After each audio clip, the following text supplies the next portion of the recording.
Prima di cominciare, andate a guardare il mio video sulla ciclotimia e sul disturbo bipolare, così quello che vi dirò adesso sarà molto più chiaro. Non so se è un gioco di sguardi tra i contanti o tra me e te. Ciao a tutti, benvenuti sul mio canale, io sono Esmeralda e cominciamo! In questo video mi concentrerò sui campanelli d'allarme, cioè su quei piccoli dettagli che, se avessi conosciuto il disturbo, mi avrebbero fatto capire che ne soffrivo. Ovviamente all'epoca non ne sapevo niente, quindi per me erano semplicemente delle cose che mi succedevano e che ovviamente non pensavo succedesse agli altri. Quindi questa è una delle cose che mi ha più o meno tratto in inganno, il fatto di dire succede solo a me, non succede anche agli altri.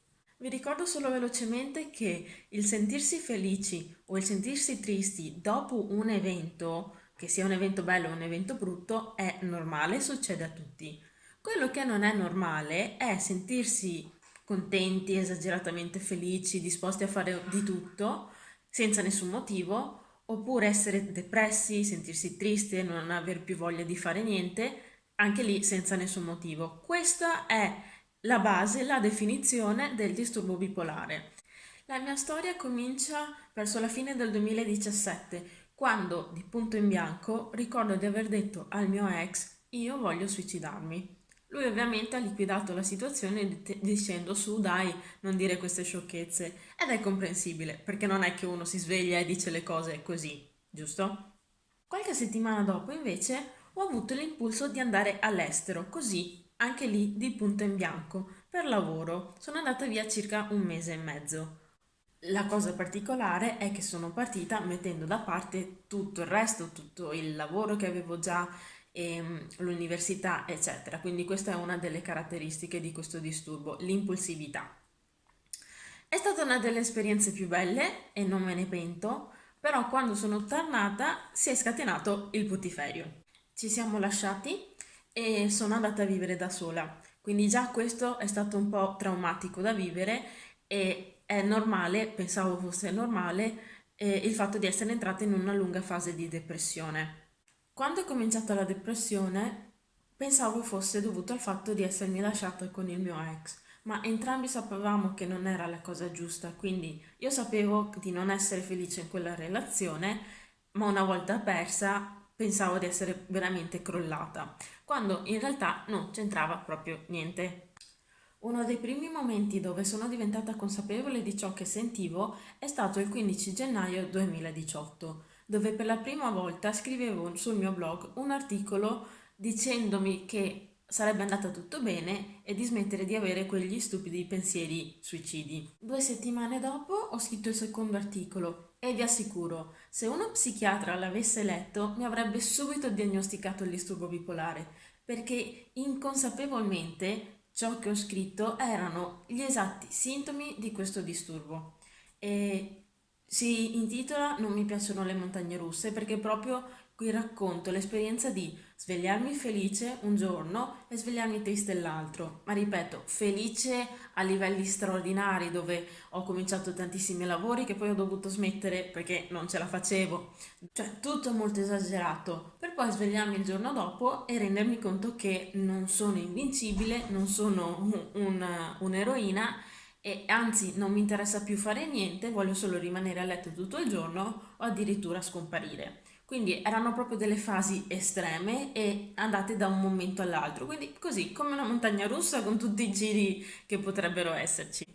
Nel mio terzo articolo chiedo perdono ai miei colleghi, alla mia famiglia e a me stessa. Ai miei colleghi perché in quell'epoca pensavo di essere io scontrosa, loro erano sempre lì a fare delle battute, a divertirsi durante il lavoro, cioè ci sta, io invece non sopportavo proprio tutta questa felicità, questa emozione, infatti ero sempre da una parte o per i cazzi miei e mi rendo conto che lavorare con una persona così non deve essere stato facile, per quello gli chiedevo scusa. Chiedevo anche scusa ai miei genitori perché all'epoca io, tra virgolette, facevo finta di essere molto occupata per non rispondere alle loro chiamate, perché non avevo niente da raccontare, o peggio, quello che potevo raccontare non era per niente positivo, quindi ho passato tutto il tempo ad evitarli. E poi ho chiesto scusa a me stessa perché sapevo che stavo entrando in un circolo vizioso, ma non riuscivo ad uscirne fuori. Quindi mi dicevo, ok, so che stai male, però non posso farci niente. Durante i primi 6 mesi dell'anno io non sono mai uscita. Praticamente andavo al lavoro, tornavo a casa, andavo a correre, studiavo, era tutto molto meccanico e lo facevo solo perché dovevo farlo, ma di per sé io non avevo voglia di fare niente, non mi piaceva più correre, non mi dava le stesse soddisfazioni, andavo a letto senza la voglia di svegliarmi il giorno dopo, quindi anche qui tutte quelle piccole cose che uno dice ok, magari è normale perché sono triste, ma se le metti insieme può diventare il vaso di Pandora e scoppiare tutto. Quindi dopo quei primi 6 mesi in cui non uscivo proprio, a un certo punto qualcosa è scattato e ho detto ok, voglio uscire e spaccare il mondo. Quindi una sera sono andata sui Navigli di Padova, è questo bel viale alberato dove ci sono tanti baretti d'estate, musica, gente che balla e si diverte. Ho detto anch'io voglio andare, soprattutto perché era una serata latina e quindi latina Sono uscita di casa, sono andata lì, ho ballato, mi sono divertita e ho pensato, cavolo, voglio continuare a sentirmi così. Quindi anche il giorno dopo sono uscita nello stesso posto e ho fatto le stesse cose. Quello mi ha dato l'impulso di cercare un gruppo dove tante persone, soprattutto quelle del sud, si ritrovano a Padova e dicono ok, io non ti conosco, però voglio mangiare cinese, andiamo insieme.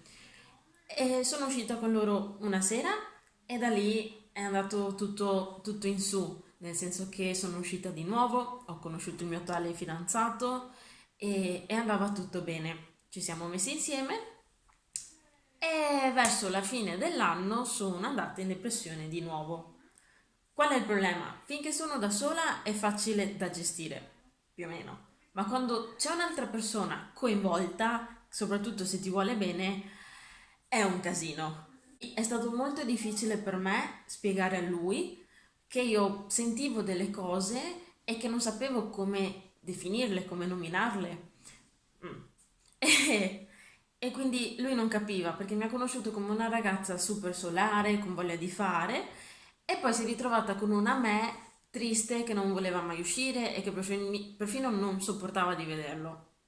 Ed è veramente come essere fidanzato con due persone diverse, lo so benissimo. Poi a un certo punto la cosa è diventata insopportabile. A febbraio del 2019 la mia mente non ha più resistito e ho tentato il suicidio per la prima volta. Sono finita nel reparto psichiatrico dove sono stata ricoverata per solo 2 settimane. Diciamo che ho fatto la brava e quindi in modo che mi facessero uscire il prima possibile, ma di per sé non ho imparato niente, non ho scoperto niente riguardo al mio disturbo o come superarlo, se non solo il fatto che mi dessero delle pastiglie e basta. L'anno è andato molto molto male, come coppia litigavamo sempre, facevo fatica a fare di tutto, infatti ho dovuto lasciare 2 lavori e capire che non riuscivo a studiare, e lavorare e avere del tempo libero e degli hobby, perché purtroppo, ma è così, chi soffre di questo disturbo ha dei limiti.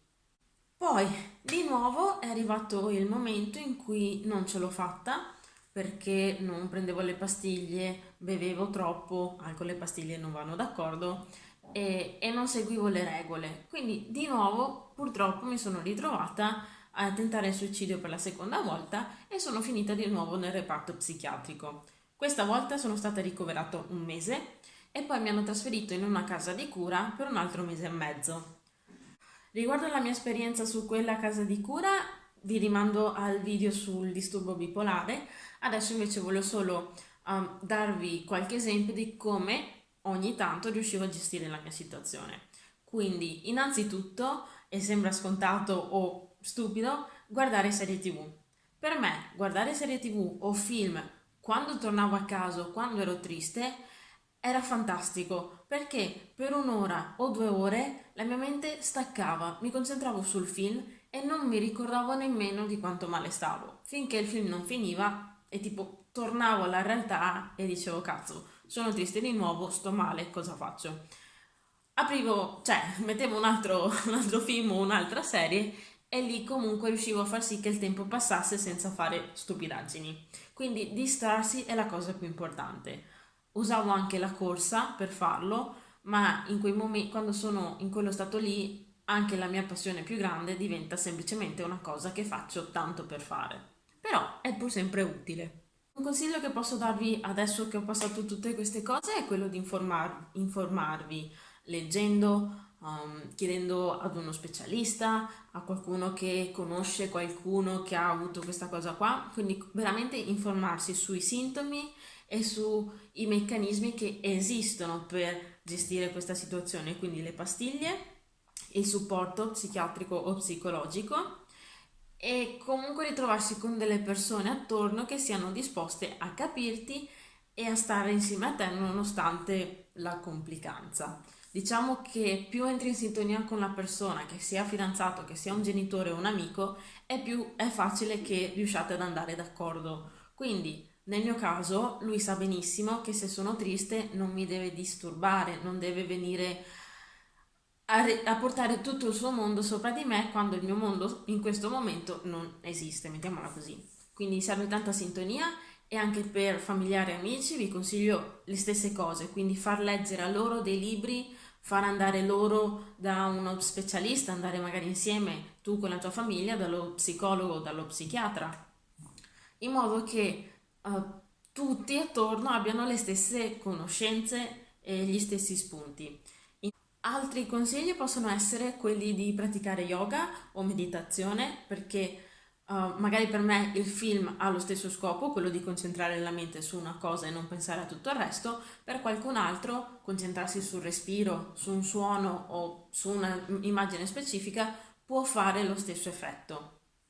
Un'altra cosa che mi è piaciuta molto e l'ho scoperta durante la casa di cura è la mindfulness. Quindi da un lato la meditazione ti fa concentrare su un punto, dall'altro la mindfulness ti fa sentire la concentrazione, cioè ti stai concentrando sul respiro, però ci sono altre parti del tuo corpo, quindi possiamo concentrare sui piedi, sui muscoli, sull'udito, cioè qualcosa in più, più specifico anche per renderti più collegato a te stesso, a capire i tuoi sentimenti, capire le tue sensazioni e questo secondo me è importantissimo ed è utile anche per qualsiasi persona, diciamo, normale, ok? E basta, direi che per ora non ho molto altro da dire, spero di esservi stata utile. Se avete domande o commenti fateli pure sotto perché mi sono resa conto con alcuni video che ho fatto, ad esempio su quello per l'epilessia, che quando qualcuno scrive qualcosa, gli altri sono più portati a scrivere, perché voglio che la gente abbia uno spunto o un qualcosa che gli dia fiducia. Se sono il primo a scrivere un commento, non avrei proprio voglia, magari sono timida e mi vergogno. Se vedo che qualcun altro ha scritto il commento ed è un tema legato a quello che io sto provando, la persona è più portata a dire ok, anch'io voglio condividere la mia esperienza. Potete trovarmi su tutti i miei social che vi lascio sotto nella descrizione, quindi iscrivetemi pure su Facebook, su Instagram, vi metto anche il link del mio blog che penso che chi preferisce leggere si divertirà un sacco a leggere le mie avventure.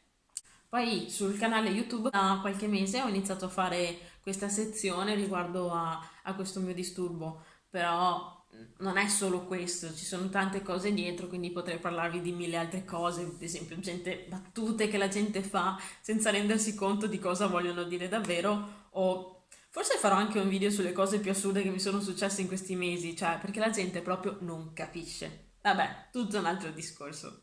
Vi ringrazio per essere arrivati fino alla fine del video, vi mando tanti saluti, tanti bacioni. Sì, vi saluta anche Penny. Ciao a tutti!